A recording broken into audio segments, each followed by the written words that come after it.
Yes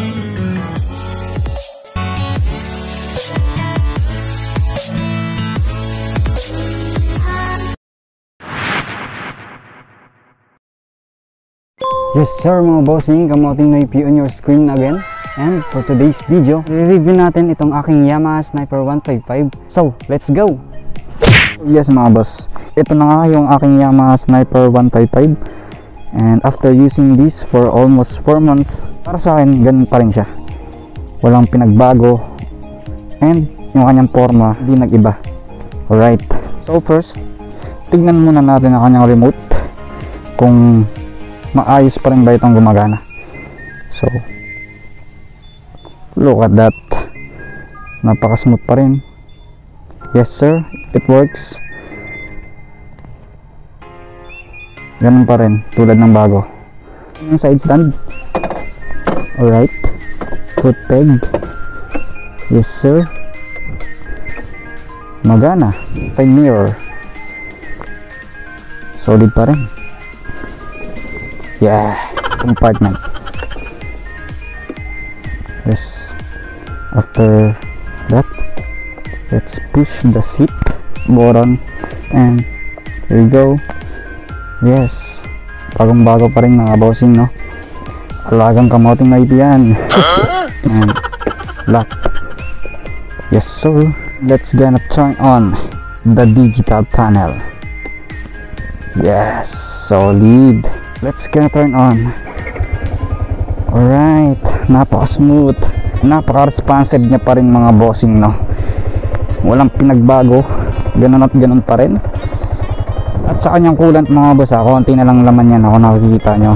And hindi ko pa siya napapalagyan doon sa kasa. Ayan, yung pink na yan, yan yung coolant niya, na kapag naubusan ka na yan, mag-overheat siya. Lalabas dito yung sensor or yung kanyang temperature sa panel. Sa sound niya naman mga bossing, tulad nung una vlog ko dati, nasa yung common issue ni Sniper about sa lagatok niya ay ganun pa rin mga boss. Natural lang siya or normal lang talaga siya. Hindi na yan mababago sa isang 155cc na motorsiklo. And yung kanyang gulong mga boss, for almost 4 months is hindi pa siya talaga gaanong gamit mga boss, no? Look at this mga boss, solid na solid pa rin. Kanyang shock gas consumption mga boss is 49.2 km per liter. So hindi ko gaanong winawalwal to kasi pinanghatid sundo ko lang to, kaya matipid siya mga boss, no? Gulong sa harap, ganun pa rin, solid na solid pa rin. Kulang lang sa linis, kulang lang sa lagay ng tire block. And let's see kanyang signal light. Alright, gumagana mga bossing. Yun, no? Kanyang hazard light. Alright, yes, solid pa rin. Let's gonna try kanyang performance.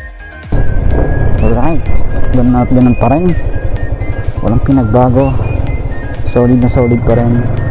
Hindi natin pwedeng ihataw dito sa area na to kasi private subdivision nga dito mga boss. Oh, smooth na smooth pa rin. Ganyan ka solid ang Yamaha mga bossing. Let's try the front brake. Uy, solid. Nagaya ko yung mga review ni Sir Zach, kaso delikado pa rin yung ganito. Sa likod, tingnan natin yung likod niya. Alright, this is the boundary of Caloocan and May Kawayan. Alright, that's the Yamaha Sniper 150 version 2. Awit, umaambon. Kaya hindi ako nakapag-vlog gamit itong Yamaha Sniper 155 mga boss kasi madalas umuulan dito sa amin, no? Ang issue din kasi dito sa Yamaha Sniper 155 mga boss, yung mga nakaka-relate dyan na yung mga owner din dyan ng Yamaha Sniper 155, no? Apakadumihin niya mga boss. O konting basa lang ng daan mga bossing, ang dami ng dumi. Sinasabi nilang letter C ng May Kawayan, Bulacan. Kung ang Marilaki merong Marilaki Big C and May Kawayan meron namang letter C. Yan, ito nga yan mga boss oh. Makita nyo, masarap mag-banking dyan. Mamaya, ikot tayo. Try natin mag-banking no, mula dun sa taas mga boss. Baka sabihin naman ng mga viewers natin, ano, kamote ako. Makita nyo yung mga boss, dami banking dyan o rider. Ay, rider ba yun? Alright, dito natin simulan mga boss. Meron ding mga kainan na rin dito. Yan, like that. Tapsilog.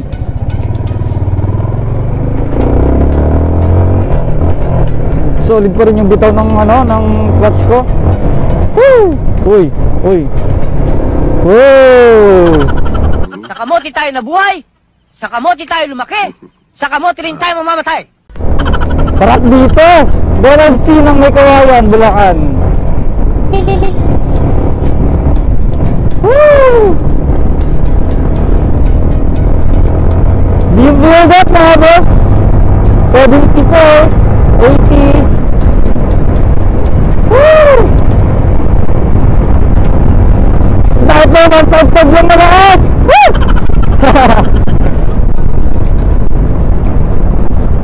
At ang maganda dito, may paahon mga boss ito. Yun o.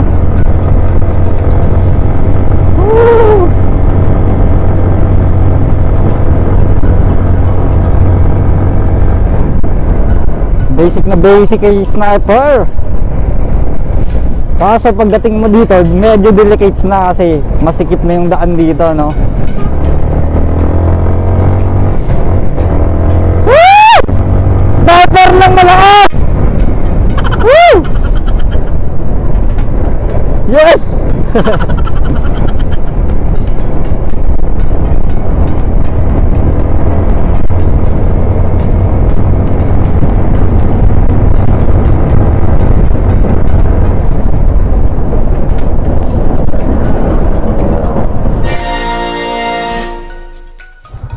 So, grabe mga boss, napaka-solid pa rin talaga. Hindi ako makapaniwala na ma-maintain ko pa rin yung kanyang ano, cleanliness. Cleanliness sa butik. And maalaga lang kasi talaga ako sa motor mga boss. Kaya siguro, ayun, bagay na bagay sa akin yung si Sniper. Siyempre, dream bike ko yan eh, no? Pansin ko lang mga bossing na, kapag ka nakaganyan siya and naka-under and naka-hazard ko siya, diba, nakikita nyo, may naririnig akong tunog dito banda sa area niyang radiator. Ewan ko lang kung ayan na yun, no? Normal ba siya kapag kaganyan. Kung mayroong mang nanonood dito na mga user or owner din ng Yamaha Sniper 155, sana mag-comment kayo kung na-experience na rin to para hindi ako kabahan. And ayun nga, hindi ko na nalilinisan yung kanyang loob mga boss dito, tsaka yung bandang sa coolant niya na lagayan kasi ayun nga, laging umuulan dito sa amin. Yung tipong paghugas mo pa lang is uulan na, aambon na. Tulad neto, ayan, kakahugas ko lang kanina, di ba? Ay, wala stick. Sarap dito sa lugar na to, no? Sarap mag senti-senti kung ikaw ay rider, no? This is May Kawayan, Bulacan mga boss. Santo Niño, May Kawayan, Bulacan. Ang sarap lang pagmasdan, no? Yung dati mong pangarap na motor is nasa harapan mo na, bina-vlog mo na for memories, di ba? Hindi ako nagba-vlog dito para lang kumita mga boss, kasi kung sakaling kikita man ako sa pagba-vlog ko na to is itutulong natin sa mga tao mga boss. Yan yung gusto kong content sana, kaso yan, hindi naman tayo tulad ng ibang mga vlogger na pinanganak mayaman, anak ng mga kurakot na politiko. Sana all anak ng kurakot na politiko, no? Kaya pa talaga dito sa May Kawayan, no? Sarap mag-senti.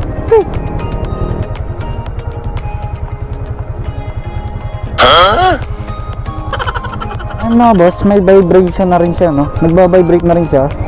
As you can see, ayun, no? Siguro malapit na siya kasing i-change oil. Nasa 3,300 na nga kanina yung kanyang tinakbo. And ang sabi ng kasa, 4,500 ang next change oil niya. Yun yung proper mga boss, no? Sinusunod ko kasi yung proper change oil na itong Yamaha Sniper 155 ko. And yun mga boss, na-experience ko rin pala to, no? Umiinit talaga dito sa part na to, di ba? Yung part na to, Alam ko, ito yung pinaka talaga, common na umiinit talaga sa kaha ng sniper. Lahat ng sniper, version 1 to version 2, version 3. Ito nga. And, yun, common talaga to, yung umiinit dito sa area na. So, ikot lang tayo dito. Let's do this!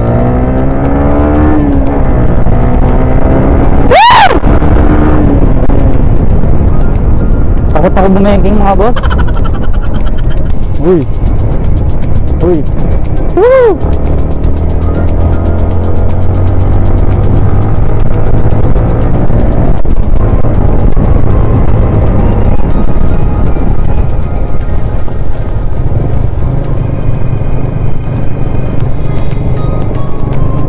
Alright.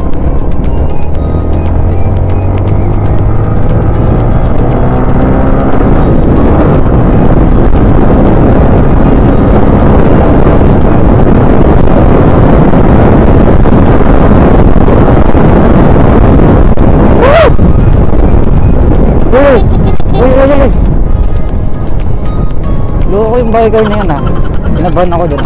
Bitin tayo dun na, boss. Bitin sa kalsada, 101 lang yung tinakbo. Bahala kong paabutin ng 120 ulit Nagawa ko na to dati Kaso bitin tayo, bitin. Ayaw kong malagay sa peligro. Uy, makaka si Mamang Aerox. Wow! Wow! Solid! Bumengking si Kuya! Aerox ng malakas! Motobeke ka ba yan? Idol.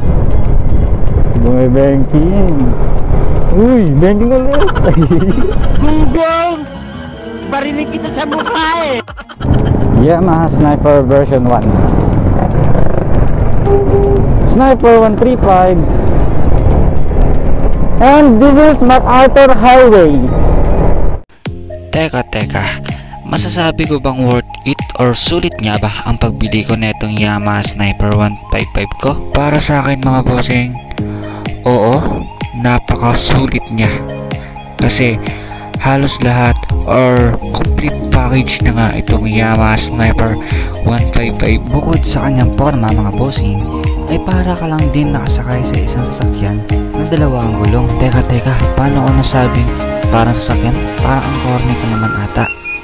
Yes mga boss, para siyang sasakyan para sa akin.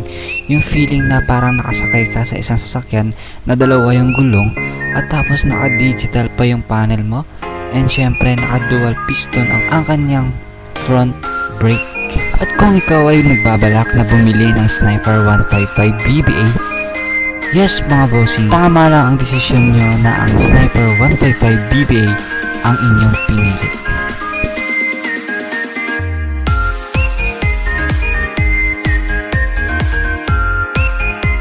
Hanip, ang haba ng pila sa drive-thru. 1 bar na agad nabawas mga boss, no?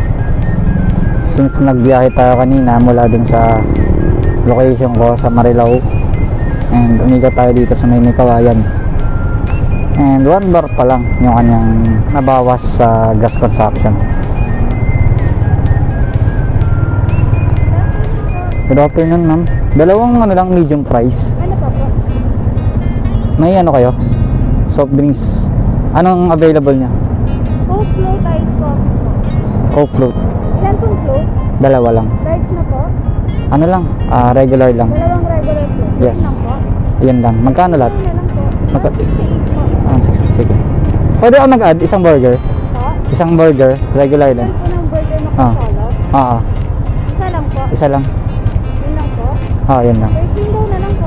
Magkano lahat? Magkano? Bali ba kasi magkaiba po kasi siya ng ticket? Ay ba? Okay. Sige. Gusto ko dito sa may parang radyo. Nakatingkayad ako mga boss. 5'5" yung height ko. Kaya medyo tingkayad ako.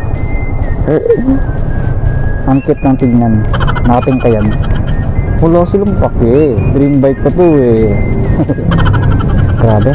Haba ng pila dito. 4 to 5 minutes na ata ako dito. Umiinit na yung body area. Pwede kang magprito ng ng itlog sa area na to. Napakainit. A few moments later. Grabe naman, aamagin na ako dito. Grabe mga boss, apakainit na talaga ng kanyang katawan mga boss. Pero yung malabas sa kanyang temperature, indicator dito sa panel. Kung sa actual lang, mahawakan nyo siya, grabe oh. Alam niyo yung cellphone na ginagamit niyo habang naka-charge na naglalaro kayo ng ML. Ganon kainit mga boss, grabe oh. Ayan, tayo na. It's my turn. How much?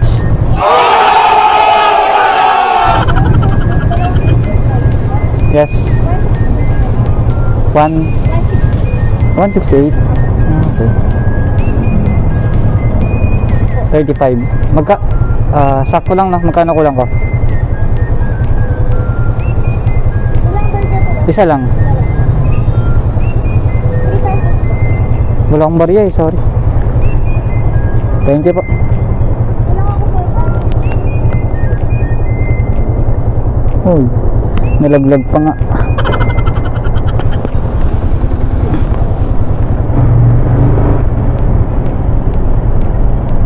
Ay, nako.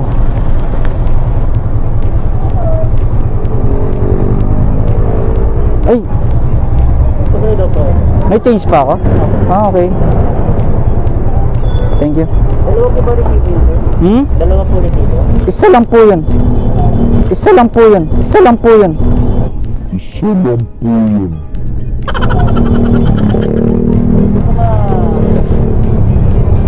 Saan na ba yun? Nagpa-add kasi ako ng burger. Burger lang yun. Ito yung Burger McDo niyo po, sama? Pa? Local to po yung Burger McDo po. Solo o isa lang? Ano ba? Ano? Isa lang. Sa kamote tayo nabuhay, sa kamote tayo lumaki, sa kamote rin tayo mamamatay. Oo, isa lang.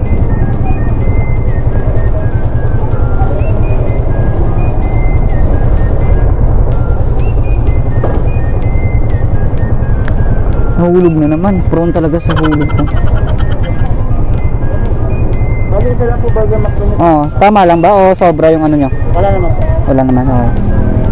Isang burger McDo lang yun, tapos dalawang float. Dalawang medium price po. Yes.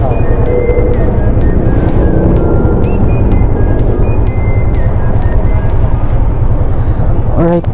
Ay. Thank you, Bobby.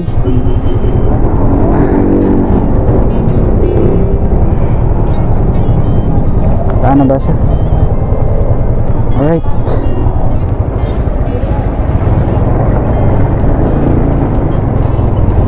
Oops, nakatali ng maayos yan. Baka matulad ako kay tropa no?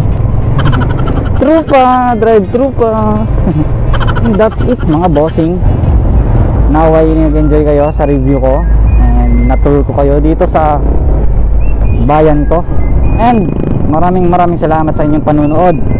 And syempre, don't forget to like and subscribe nitong YouTube channel natin mga boss. And this is Kamoting Naipi mga boss. Right, so peace out.